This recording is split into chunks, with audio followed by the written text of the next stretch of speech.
by using a data clean room, you can deliver that right creative to that right audience at the right time. You can optimize your media and optimize what ads you're showing to everyone in real time.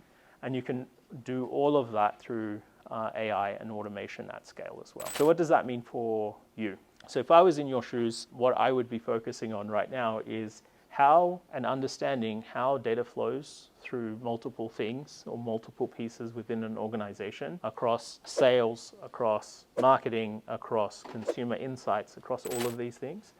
So improve your data fluency. I would also learn how to start small and cheap and then walk away if it doesn't. And this is something I learned by doing Startup Bus, by the way. But this project that we started off, initially we didn't know if it was going to work. It was a very big risk that it wasn't going to work, but we thought, what's the cheapest way to get started? What is the smallest category that we can kind of throw a little bit of money that wouldn't hurt us to get started with and see if it works? And then you can scale up from there and ask for more money from a business.